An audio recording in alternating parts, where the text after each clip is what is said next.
आज हम करेंगे क्लास 10th का चैप्टर नंबर 1 का क्वेश्चन नंबर 1 एक्सरसाइज 1.2। तो स्टार्ट करते हैं question. Express each number as a product of its prime factor. अब प्राइम नंबर क्या होते हैं? प्राइम नंबर जो होते हैं जो सिर्फ खुद की टेबल में आते हैं, जैसे 2, 3, 5, ये होते हैं प्राइम नंबर। ये सिर्फ खुद की टेबल में आते हैं और किसी टेबल में नहीं आते। 2 भी सिर्फ खुद की टेबल में आता है, 3 भी सिर्फ खुद की टेबल में आता है और किसी टेबल में नहीं आता, 5 भी सिर्फ खुद की टेबल में आता है। तो ऐसे और भी नंबर होते हैं जो सिर्फ खुद की टेबल में आते हैं, किसी और टेबल में नहीं आते, उन्हें बोलते हैं प्राइम नंबर। अब प्राइम नंबर है, उनका फैक्टर क्या होगा? मान लो जैसे मैं क्वेश्चंस दे रखे हैं 140 का हम प्राइम फैक्टर निकालेंगे। तो 140 का प्राइम फैक्टर निकालने के लिए जैसे 4 है, छोटा लेते हैं, 4 को हम 2 × 2 लिख सकते हैं। अब हमें पता कैसे चला 2 × 2 कैसे आया? 4 का हमने जब एलसीएम लिया, 2 2 ज़ा 4 और 2 1 ज़ा 2, ठीक है। और अगर आपको ऐसे नहीं करना आता, डायरेक्ट नहीं पता चलता, तो डिवाइड करके भी दे सकते हैं। 2 2 ज़ा 4, ये कंप्लीट। तो 2 की टेबल पे 2 पे 4 आता है, तो 2 2 ज़ा 4 कंप्लीट। फिर 2 की टेबल में 2 1 पे, तो 2 1 ज़ा 2। अब ये जो 2 और 2 आया है, ये है इनके फैक्टर, किसके? 4 के फैक्टर। और 2 और 2 क्या है? एक प्राइम नंबर है, इसीलिए इन्हें प्राइम फैक्टर बोलते हैं। अगर आप किसी भी नंबर के फैक्टर निकालेंगे तो वो प्राइम नंबर्स ही आएंगे, इसीलिए उन्हें प्राइम फैक्टर बोलते हैं। फिर चाहे आप किसी का भी निकालो। अब हम इसका फर्स्ट पार्ट करते हैं, ये है 140। अब आप ये सोच रहे होंगे हमें पता कैसे चलेगा कि 140 किस टेबल से डिवाइड होगा, है ना? तो सबसे छोटी ट्रिक है इसकी कि हमें सबसे पहले पता करना होता है 2 से कौन कौन सा डिवाइड होगा। 2 से वही नंबर डिवाइड हो सकते हैं, 2 के टेबल में वही नंबर आते हैं जिनके पीछे 0, 2, 4, 6, 8, यानी कि जो नंबर 2 के टेबल में आते हैं वो नंबर हो 0 है, तो 0 2 से डिवाइड हो सकता है। ये 156 के पीछे 6 है, 6 2 के टेबल में आता है, इसीलिए 2 से डिवाइड हो जाएगा। इसलिए हम 140 को किससे करेंगे? 2 से। 2 के टेबल में कितने पे आता है? 2 7 ज़ा 14 और 0 ऐसे का ऐसे। अगर आपको ऐसे नहीं आता तो अलग से डिवाइड करके भी देख सकते हो। सबसे पहले 2 की टेबल से करके देख लो, 2 7 ज़ा 14, फिर 0 ये ऐसे का ऐसे, ये 70 पे हो गया। ऐसे ही अब 70 के पीछे क्या है? 0, तो ये भी 2 की टेबल से डिवाइड हो जाएगा। तो 2 3 ज़ा 6 और 2 5 ज़ा 10, अलग से भी डिवाइड करके देख सकते हो। फिर अब हमने देखा 35, इसके पीछे ना 6 है, ना 0 है, ना 2 है, ऐसा कोई नंबर नहीं है जो 2 की टेबल में आता हो। तो अब हमें कैसे पता चलेगा 35 किसकी टेबल में आता है?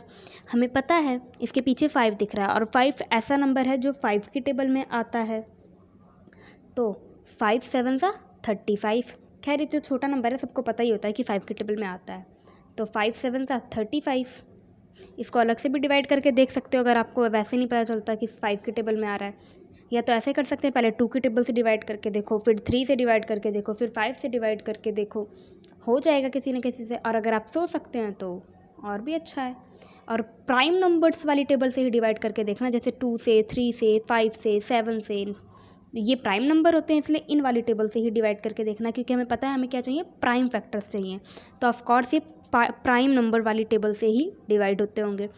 अब 5 7 ज़ा 35 और 7 सिर्फ अपनी टेबल में आता है, तो 7 1 ज़ा 7। अब ये जो नंबर्स आए हैं 2 × 2 × 5 × 7, ये प्राइम फैक्टर है किसके? 140 के। तो हम कैसे लिखेंगे?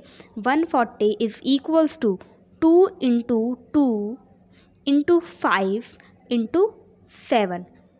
इनटू का मतलब क्या है? मल्टीप्लाई का मतलब है, ये इसके प्रोडक्ट में लिखे गए हैं। हमें बताना था ना इनके प्राइम फैक्टर्स का प्रोडक्ट, तो ये है।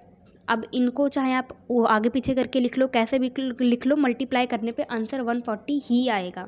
ये इनकी खासियत होती है। चाहे आप 2 पहले कर लो, 5 पहले कर लो, 7 पहले कर लो, अगर मल्टीप्लाई करोगे इन नंबर्स को तो 140 ही आंसर आएगा।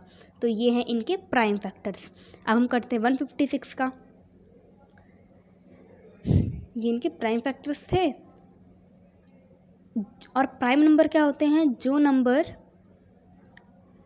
सिर्फ अपनी टेबल में आते हैं वो होते हैं प्राइम नंबर। ये बात याद रखना है, ये मैंने अपनी फर्स्ट वीडियो में भी बताया था कि जो नंबर सिर्फ खुद की टेबल्स में आते हैं उन्हें प्राइम फैक्टर कहते हैं। अगर आप फर्स्ट चैप्टर का इंट्रोडक्शन देखोगे तो उसमें मैंने सारे नंबर्स बता रखे हैं, उसमें prime number, real number, composite number, सारे नंबर्स बता रखे हैं। उन्हें देखोगे तो आपको पता चल जाएगा। जो नंबर सिर्फ अपनी टेबल में आते हैं उन्हें प्राइम फैक्टर कहते हैं। प्राइम फैक्टर्स को हिंदी में अभाज्य गुणनखंड कहते हैं, यानी कि ये जो खंड मतलब टुकड़ों में तोड़ देना। हमने 140 को टुकड़ों में तोड़ दिया है। किस किस के टुकड़ों में? 2 गुना 2 गुना 5 गुना 7 के टुकड़े में तोड़ दिया है। किसको? 140 को। तो इसका मतलब ये इसके अभाज्य गुणनखंड है, प्राइम फैक्टर है। ठीक है, किसी भी नंबर्स को अलग अलग प्राइम नंबर्स में तोड़ देना प्राइम फैक्टर कहलाता है। अब प्राइम फैक्टर हम कैसे निकालते हैं, जो कि मैं आपको दिखा चुकी हूँ ऐसे एलसीएम लेके, पता करके कौन सी टेबल से डिवाइड हो रहा है। ठीक है, तो अब हम करेंगे इसका सेकंड पार्ट। सेकंड पार्ट क्या है? 156। 156 में हमें दिख रहा है कि पीछे क्या है? 6, और 6 जो है वो 2 की टेबल में आता है। 6 आता है ना 2 की टेबल में, 6 2 की टेबल में आता है, सबको पता है। तो ये किसकी टेबल से डिवाइड होगा? 2 से। अगर आप यहीं पे 2 से नहीं कर पा रहे तो अलग से डिवाइड करके देख लो, जो आंसर आएगा वो नीचे लिख देना और 2 उसके साइड में। ये चीज़ ध्यान रखना, जिस टेबल से मल्टीप्लाई कर रहे हो, जिस नंबर को मल्टीप्लाई कर रहे हो उसके सामने ही लिखना है। 156 को 2 से मल्टीप्लाई कर रहे हो तो 2 उसके सामने आया और जो आंसर है वो नीचे आया है। तो 2 7 ज़ा 14 और 2 8 ज़ा 18।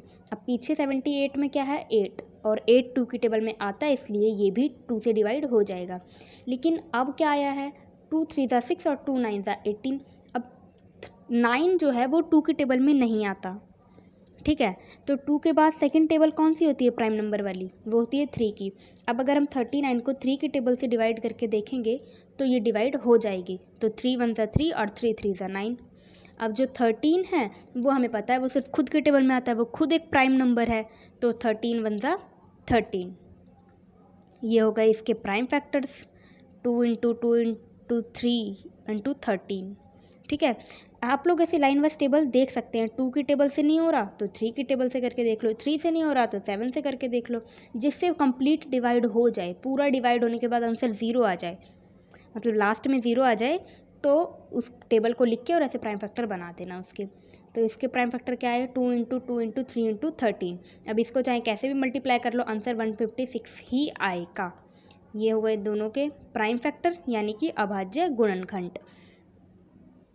अब हम करेंगे इसका थर्ड पार्ट। अब थर्ड पार्ट में हमने देखा पीछे क्या है? 5 है पीछे, पर हमें ऐसे पता नहीं चलेगा ना ये किसकी टेबल में आएगा। ये पीछे 2 6 8 वाला सिर्फ 2 की टेबल में चलता है। ऐसा नहीं है कि अगर पीछे 3 है 9 है तो वो 3 की टेबल से डिवाइड हो जाएगा, या फिर पीछे 5 है 5 है 25 है तो वो 5 की टेबल से डिवाइड हो जाएगा। खैर हो जाता है, 5 वाला भी हो जाता है, 2 वाला भी हो सकता है, पर ऐसा कंपलसरी नहीं है कि 5 वाला होगा ही होगा, वो किसी और टेबल से भी डिवाइड हो सकता है। तो हम करके देखते हैं, हमें ऐसा लग रहा है कि 5 से हो जाएगा, तो इसलिए हमने 5 से करके देखा। अब ये पूरा डिवाइड हो रहा है हमारा, हो गया ना पूरा। 5 2 5 5 5 ज़ा 25। तो 765 पर, यानी कि 765 पर ये डिवाइड हो जा रहा है पूरा। 3825 765 पर आता है। तो अब हम इसे एलसीएम की फॉर्म में लिखेंगे। अगर पीछे 5 तो आप सबसे पहले 5 की टेबल से डिवाइड करके देख लेना, किसी और टेबल से भी होता होगा तो चेक कर लेना। 2 से तो नहीं होगा, क्योंकि पीछे 0 से लेके 8 तक कोई भी नंबर नहीं है, ऐसा कोई नंबर नहीं है जो 2 की टेबल में आता हो। अगर ऐसा नंबर होता तो ही 2 से डिवाइड करते, वरना आप 3 से करके देख लो। 3 से नहीं हो रहा तो 5 से करके देख लो। हमें दिख रहा था पीछे 5 है, ज़्यादा चांसेस थे कि हाँ 5 से हो जाएगा, इसलिए हमने 5 से करा डिवाइड, और ये 5 से हो गया। अब भी हमें पीछे क्या दिख रहा है? 65, जो कि 5 के टेबल में आता है। ठीक है, तो 5 1 ज़ा 5, 5 5 ज़ा 15 और 5 5 5 ज़ा 25 और 5 3 ज़ा 15। अब 153 किसकी टेबल में आता है? 2 में तो नहीं आएगा, 2 में नहीं आएगा ना, क्योंकि पीछे ना 0 है, ना 2 है, ना 4 है, ना 6 है, ना 8 है, ऐसा कोई नंबर नहीं जो 2 की टेबल में आए। पीछे क्या है? 3 है। अब 2 के बाद नेक्स्ट कौन सी टेबल होती है? वो होती है 3 की टेबल। अब 3 की टेबल से डिवाइड करके देखेंगे हम, ऐसे नंबर नहीं है ना जो 2 से डिवाइड हो जाए, इसीलिए हम अगली टेबल कौन सी होती है? प्राइम नंबर वाली। एक 2 प्राइम नंबर है, अगला होता है 3 प्राइम नंबर, तो 3 की टेबल से डिवाइड करके देखेंगे। तो 3 5 ज़ा 15 और 3 1 ज़ा 3 हो गया। अब फिर से हम इसे 2 से तो नहीं होगा, क्योंकि हमें दिख रहा है पीछे 1 है, 2 की टेबल का कोई नंबर नहीं है और ना 0 है। फिर से हम इसे 3 से डिवाइड करके देखेंगे। 3 1 ज़ा 3, ठीक है, और 3 7 ज़ा 21, ठीक है, तो ये 17 पे हो गया।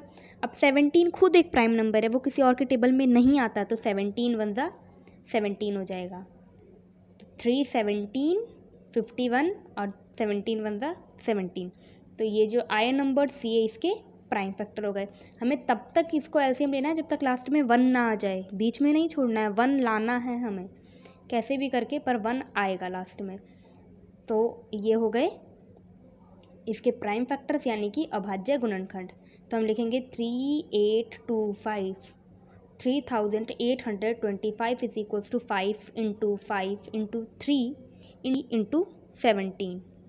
ये है इसके प्राइम फैक्टर। और देखो ये सारे नंबर प्राइम नंबर है ना, 5 भी प्राइम है, 3 भी प्राइम है, 17 भी प्राइम है, इसीलिए इन्हें प्राइम फैक्टर कहते हैं। अब हम इसे करेंगे 505 को, पीछे 5 है, फिर से 5 के टेबल से करके देखते हैं। तो ये 5 के टेबल से हो जाएगा, 5 वन ज़ा 5, 0 ऐसे कैसे आ गया, फिर से 5 वन ज़ा 5। अब ये सोचने वाली बात है, ये 1001 किस टेबल में आएगा। ऐसा नहीं लगता जैसे 11 के टेबल में आ सकता है। आपको जिस टेबल में चांसेस लगते हैं ना मन में कि हाँ इस टेबल में आ सकता है, तो सबसे पहले उसी टेबल से करके देखो।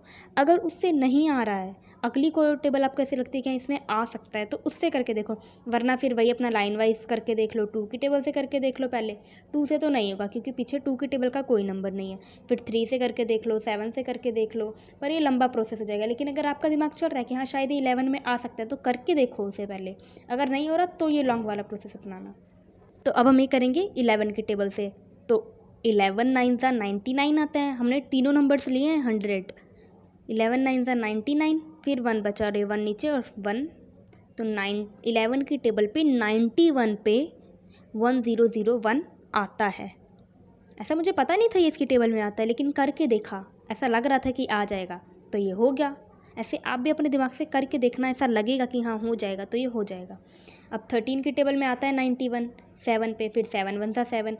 अब देखो जितने भी नंबर हैं, ये जितने भी नंबर आए हैं, ये किसकी टेबल में आते हैं, ये सिर्फ अपनी टेबल में आते हैं। 5 भी सिर्फ अपनी टेबल में आता है, 11 भी सिर्फ अपनी टेबल में आता है, 13 भी सिर्फ अपनी टेबल में आता है, 7 भी सिर्फ अपनी टेबल में आता है।